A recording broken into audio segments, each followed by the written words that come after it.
கதையின் ஆரம்பத்தில் Vivek சிபிஐயின் special crime division ஆபீசராக இருக்கும். அவன் மத்திய அரசின் பரிந்துரையால் அமைந்துள்ள மர்மங்களை தீர்க்க அர்ப்பணிக்கப்பட்டவனாக காணப்படுகிறான். ரூபாலா விவேக்கின் வாழ்வின் முக்கியமானவராக அவனின் துணையாக இருக்கிறாள். இவர்கள் அனைவரும் சிக்கலான குற்றவியல் கதைகளில் மூடப்பட்டுள்ளதாலும் நாம் அறியாத வேளையில் தொலைந்துள்ளனர். விவேக் மற்றும் விஷ்ணு சம்பந்தம் உணர்ச்சிகளை தெரிவித்தது. பிரசவத்துக்கு பொண்டாட்டிய ஊருக்கு அனுப்பி வச்சுட்டு இந்த பக்கம் சின்ன பொண்ணோட என்ஜாய் பண்றேன்னு கேள்விப்பட்டேன். பொண்ணு எப்படி? கண்ணுக்கு லட்சணமா இருப்பாளா என பானுசந்தரின் ஆபீஸில் வேலை செய்யும் நரசிம்மன் நக்கலாக கேட்டான். ஷட் அப் நரசிம்மா, அந்த பொண்ணு என் நண்பரோட மக, அவளோட என்ன சேர்த்து வச்சு பேசுற? அசிங்கமா இல்லையா என கொதித்து போய் பேசினான் பானுசந்தர். குடும்பத்திற்காக உழைத்து ஓய்ந்து போன பானுசந்தருக்கு லேட்டாகத்தான் மேரேஜ் ஆனது.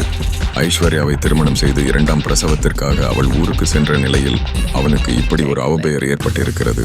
என்ன சந்தர், நீ என்னவோ ஊர்ல நடக்காத நான் பேசிட்ட மாதிரி கோவப்படுற? பொண்டாட்டி பிரசவத்துக்கு போனா பட்டினி கிடக்கிற. புருஷன் பக்கத்து இலைய பாக்குறது சகஜம் தானே? அதுவும் ஒரு விருந்து உன் கண்ணுக்கு முன்னாடி இருக்கும்போது அதை சாப்பிடாம இருக்கிறது முட்டாள்தனம் இல்லையா? ஆமா, உனக்கு அப்படி என்ன வயசு ஆயிடுச்சு? கிடைக்கிற வாய்ப்பு அனுபவிக்கிறத விட்டுட்டு ஆராய்ச்சி பண்ணிட்டு இருக்க என பானுசந்தரின் ஆசையை தூண்ட வேண்டும் என்பது போலவே பேசிக்கொண்டிருந்தான் நரசிம்மன். நீ இப்படியே பேசிக்கிட்டு இரு, ஒரு நாளைக்கு என்கிட்ட நல்லா வாங்கி கட்டிக்கிட்டு தான் அடங்குவு என திட்டிவிட்டு பானுசந்தர் கோபமாக கிளம்பினான். வீட்டுக்கு சென்றவன் வாசலிலேயே சாவித்திரி நிற்பதை பார்த்து, நீங்க எனக்கா வெளியில நின்றுட்டு இருக்கீங்க என விசாரித்தான். இன்னும் கீர்த்தனா வரல தம்பி என பதட்டமாக கூறினாள் சாவித்திரி. இன்னும் வரலையா? சரி, நீங்க உள்ள போங்க, நான் கீர்த்தனா ஆபீஸ் வர போய் பார்த்துட்டு வந்துடுறேன் என விருட்டென்று வண்டியை கிளப்பி கொண்டு பறந்தான் சந்தர். பாதி வழியிலேயே அவனுக்கு எதிர்ப்புறமாக சோர்ந்து போய் வந்து கொண்டிருந்த கீர்த்தனாவை பார்த்து வண்டியை நிறுத்தியவன், என்ன கீர்த்தனா, நீ மணி என்னாச்சு? நேரத்துக்கு வீட்டுக்கு வரமாட்டியா? அக்கா உன்னை நினைச்சு பயந்து போய் வாசல்லே நின்றுட்டு இருந்தாங்க என அவசர குரலில் கேட்டான். கிளம்பும் போது ஆபீஸ்ல ஒரு வேலை கொடுத்துட்டாங்க, அது முடிக்கிறதுக்குள்ள நேரம் ஆயிடுச்சு. என் நேரம் பஸ்ஸும் போயிடுச்சு. ஆபீஸ்ல இருந்து நடந்தே வரேன் தெரியுமா என கீர்த்தனா கொஞ்சம் குரலில் கூற சந்திரன் மனம் அலைப்பாய ஆரம்பித்தது.